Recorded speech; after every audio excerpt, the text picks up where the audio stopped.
Hi everyone, thank you for joining me and welcome back. I'm Andrea, your favorite yoga instructor, and today I'm going to be demonstrating 3 different postures: child's pose, downward facing dog, and ragdoll pose. But before I get into those postures, there's a few things you're going to need whenever you're practicing yoga. Of course, you're going to need your yoga mat, a towel, water, and your favorite lip gloss, Shani Shimmers. It's a plant-based lip gloss product line that can be found on Amazon.com and ShaniShimmers.com. Today I'm featuring Cocoa. All of our lip glosses are all natural. They taste just like they smell. There's no icky stuff in them. It's very moisturizing, tantalizing, the best. Anywho, let's get to those postures. Child's pose. Big toes touch together behind you is how we start. Knees open wide, opposite ends of your mat. Hands long in front of you. Just breathe here. Place your forehead onto your mat. Give that space between your eyebrows a little massage on your mat to wake it up. Just breathe. There's nothing more to do here but breathe in your child's pose. Let go of your day and let go of your to-do list and just breathe here. Child's pose.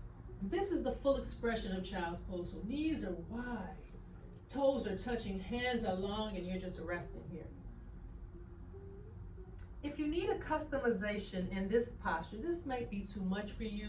Your knees probably aren't feeling it today. You don't want to go so wide and you don't want to stretch back. So, push back a lot here in this posture. Just go ahead and take this modification. How do we modify this pose? Knees come in together. Hips push back, but take your arms and place them behind you, palms up. Forehead right onto your mat. Child's pose. This is your customization here.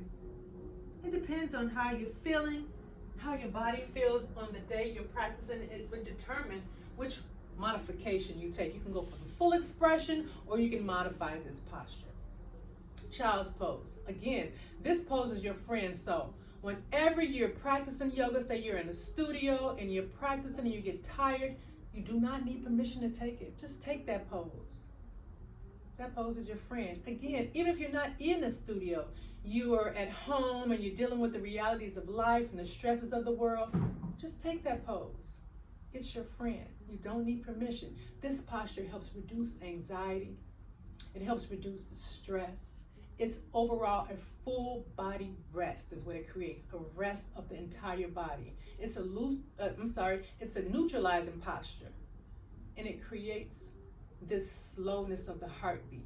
So it really reduces the heart rate. It warms your shoulders and your arms. So this is a peaceful, relaxing, Zen totally out pose, child's pose. Balasana is the Sanskrit. Again, Blasana, your Sanskrit for child's pose. Moving on to the next posture, your downward facing dog. And before we move on to down dog, I just like to introduce and let you know my style of yoga. My style of yoga is vinyasa. What is vinyasa? One breath, one movement. So it's in essence connecting the breath to the movement. And that's what we're doing in yoga. You're connecting breath with movement. Downward facing dog. How do we get into downward facing dog? Find this wide stance in your feet. Feet are opposite ends of your mat. Push your hands through your mat. Hips up to the sky. Gaze between your legs. Relax your crown of your head down to your mat. This is your downward facing dog. Breathe. A few breaths here. You can feel that stretch already down your hamstrings. Just let the neck hang heavy. You can sway it from side to side. If we need a customization here in this posture, just slightly bend your knees. Sometimes we have those issues with knees. We can just bend the knees, no worries.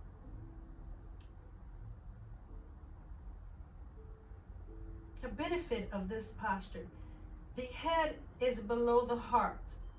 So when the head is below the heart, we're literally being inverted. The benefits of being inverted is that inversions brings fresh air, fresh oxygen into the central nervous system.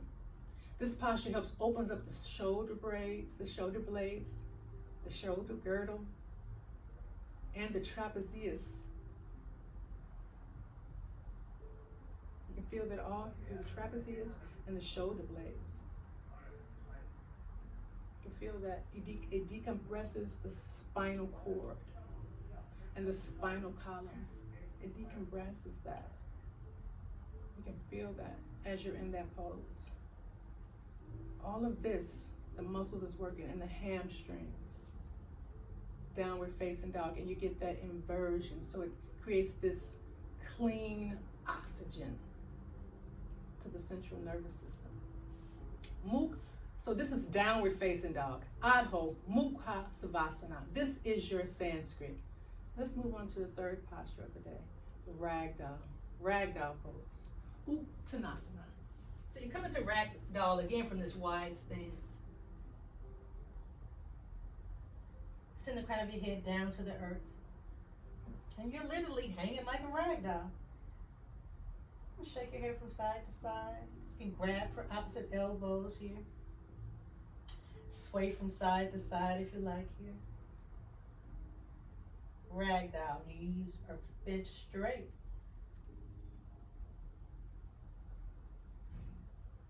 You feel this stretch, nice stretch, ragdoll.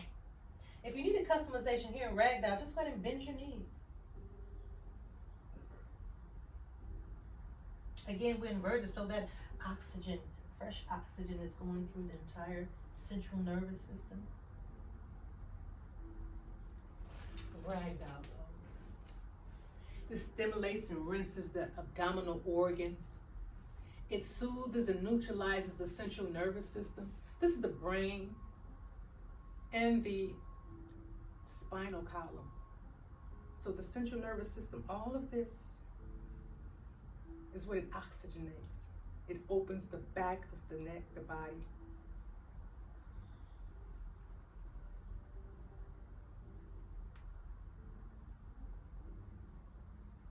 Nice. Get a deep release. There's this release you would feel when you're hanging low. You get this deep release here. And feel that stretch throughout the back side of the body. Ragdoll pose. So ragdoll, let's try them again. So child's pose, we're going from child's pose. Big toes touch behind your knees, open wide, hands going in front of you. The customization, child's pose, bring your knees together to touch. Hands behind you. Rest. Balasana, child's pose. Downward facing dog. Feet wide, opposite ends of your mat. Tailbone in the sky, push through the earth, gaze between your legs. Child's pose. Again, the benefit of your head coming down between and down below the heart. Oxygenates the body. If you need a customization here, just bend your knees here. Downward facing dog. Ragdoll pose. Walk your feet to meet your hands. Wide stand still here. And just sway from side to side. Ragdoll pose. Hang heavy. Still getting that lovely fresh air that goes throughout the body. The oxygen, air, oxygen that goes throughout the body. So you're being inverted. I would say the benefit of being inverted is when you rise up. So this is your ragdoll pose. So we can test it out. Heel toe your feet together to touch. And as you slowly rise up, you can feel the blood rushing back the opposite way. So we'll learn that pose next time. This is standing at attention. But for today, we learned 3 different postures. Thank you for joining me today. I'll see you on the next video. I really hope you enjoyed it. Until the next time. Thanks again for watching.